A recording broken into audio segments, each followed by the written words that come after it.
Hey there everyone, this is Michael Dougal. I review nootropic supplements, and back a few years ago there was one specific supplement that came on the scene as probably the most popular and potentially most effective natural testosterone boosters. And in today's age, every man wants more testosterone because it's associated to things like more strength in the gym, better fat loss, better libido, energy, and even sleep. And so now it's been a few years since Fadogia Agrestis was introduced into the marketplace and became popular. And fortunately what that means is we have quite a few reviews on Fadogia Agrestis as a supplement. Can it potentially boost testosterone? And it seems we have pretty mixed opinions. For myself, I didn't notice too much of a testosterone boost when I used Fadogia Agrestis. I didn't see better results necessarily in the gym. Perhaps I had a slightly better mood during the beginning stages of using it, but looking at a handful of anecdotes online, we can see individuals responded that nope, it didn't do anything for them, no difference. They didn't know if Fadogia did anything, however they saw results with Tomcat Alley. And then of course we have the odd individual that mentions that they used Fadogia Agrestis and had some positive results. And so ultimately the question becomes, should you try Fadogia Agrestis to increase your testosterone levels? And I'm going to say probably not. And that's because we don't have much research backing its effectiveness for humans. Sure, we have some evidence showing that it can be effective for animals, but also because of the potential side effects that may be associated with Fadogia Agrestis, such as toxicity to the liver and much more, which I've elaborated on in this video over here. So in this video today, I'm going to go over 3 alternatives to Fadogia Agrestis that have research backing their effectiveness and can be used to boost testosterone levels in a natural fashion, all of which I personally use. So I'm going to share my experience, their benefits, the side effects, and how to take them. And if you're new to the channel, consider subscribing, and let's get into the first alternative to Fadogia Agrestis to boost testosterone levels,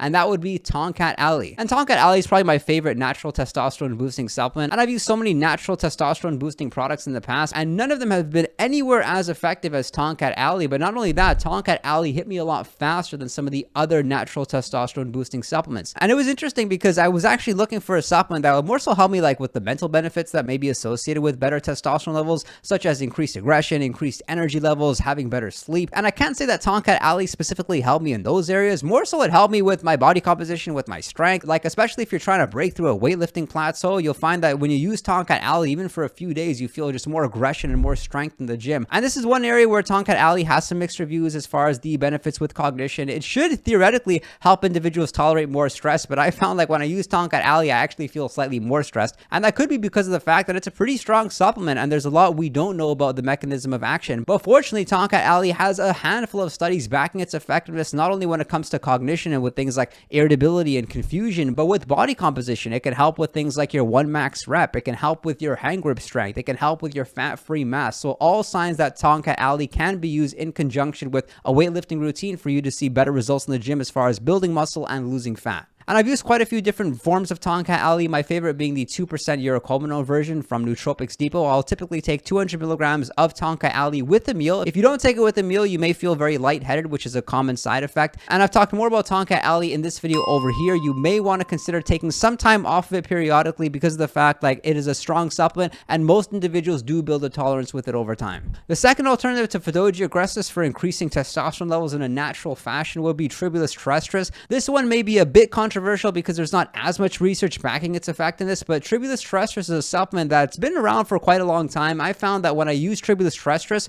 I'm in a better mood. I experience better sleep. I don't notice too much of a difference with respect to my body composition, but if anything I like about Tribulus terrestris, and one of the indications that I could tell it was working, is that when you use Tribulus terrestris, you definitely wake up a bit more alert, and you'll notice that your joints feel stronger, and you'll find you'll recover a lot faster from the gym, especially when you're using a solid serving size. I'm using 1 gram of Tribulus first thing in the morning, and then I'm using 1 gram of Tribulus again at night before going to sleep, which is on the higher side. Most individuals can get away with taking something like 500 milligrams to 1 gram of Tribulus terrestris each day. I would definitely stay away from the powder form because Tribulus terrestris is probably one of the worst tasting supplements out there. I mean, Tomcat Alley doesn't taste much better, but Tribulus terrestris is bad. It has a strange texture. So I'll typically take the capsule, and I like the fact that Tribulus terrestris pretty much goes well with every other supplement out there. Most individuals don't experience any sort of side effect from it, and it can be taken in a fasted state as well as a fed state, and it's a lot lighter than Tomcat Alley, so I like that with Tribulus terrestris. I can take it pretty much every day of the year. Not that I do that. I'll typically take it in a fashion 3 months on, followed by 1 week off, and then I would repeat that same protocol because fortunately I haven't built much of a tolerance to Tribulus terrestris. I get the same benefit now as I do from the first day that I took it, and I've been using Tribulus terrestris almost every single day for over 7 years now. And the biggest complaint with a lot of these testosterone boosting supplements is you just can't tell if they're working until you take time off of them. And so Tribulus terrestris and Tomcat Alley were supplements which I pretty much could tell were working within the the first week. I was a bit disappointed that it didn't give me like the strength increase that I was looking for at the gym, but I could definitely tell it was working because my sleep quality was up and I was in a better mood during the day. And the third alternative to taking Fadogia Agrestis as a supplement to increase your testosterone levels would be ashwagandha. And I realize this is completely different than the few other options, and that's because of the fact that ashwagandha isn't actually used as a supplement to boost testosterone levels. In fact, it's mostly used for the purpose of decreasing levels of stress, decreasing levels of anxiety. If you can imagine a supplement that you can ingest and it would make you a little bit more calmer, feeling a bit more peace of mind, it would definitely be ashwagandha. It's been proven study after study. There's a lot of anecdotes reported on ashwagandha. And it's interesting with ashwagandha because most individuals would like associate increasing your testosterone levels with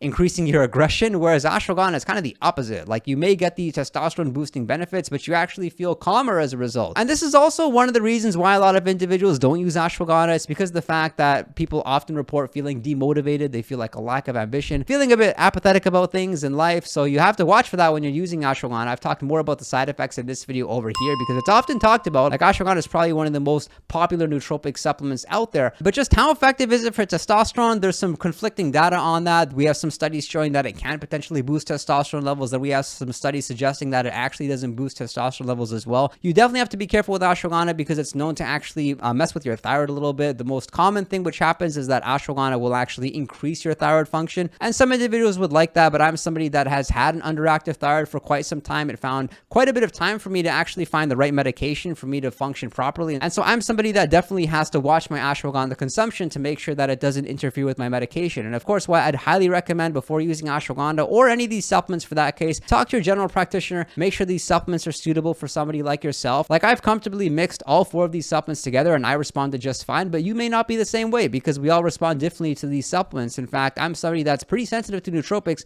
but a lot of individuals would use something like tribulus terrestris and not notice anything. So I have found that when it comes to natural testosterone boosting supplements, you're far more likely to notice them working if you have like lower levels of testosterone, but if you have like mid to higher levels of testosterone, you probably won't notice much from them. If anything, after browsing anecdotes, I found that Tonka Ali, it being the most effective, is also most likely to work with individuals that already have higher levels of testosterone, but I'd be quite surprised if something like ashwagandha would work for you. And the common way of using ashwagandha is using one of the extracts, my favorite being KSM 66 at a serving size of 500 milligrams twice a day. Taking it once in the morning and the late afternoon would be good because ashwagandha has a pretty long half-life, and I've talked more about the different forms of ashwagandha in this video over here. It's interesting because some of the specific extracts of ashwagandha are actually more calming than others, so I definitely recommend you do your due diligence on ashwagandha if you are going to use it as a nootropic supplement or a testosterone booster. And in summary, I would say Tonka Ali would be the best if you're looking for something that could improve your body composition. Tribulus terrestris would be the best when it comes to increased aggression and increased energy, and ashwagandha would be the best fit if you're looking for a supplement that will give you the testosterone boost but also calm you down a little bit. And I'd love to know what other supplement you'd add to this list. Be sure to comment in the comment section below. Do subscribe, drop a like if you found the video informative. If you want to chat with me one-on-one, you can do so on Patreon, and be sure to visit our Discord server. We have a 24/7 chat room. We're having a whole lot of fun. I thank you for your support and look forward to seeing you next time.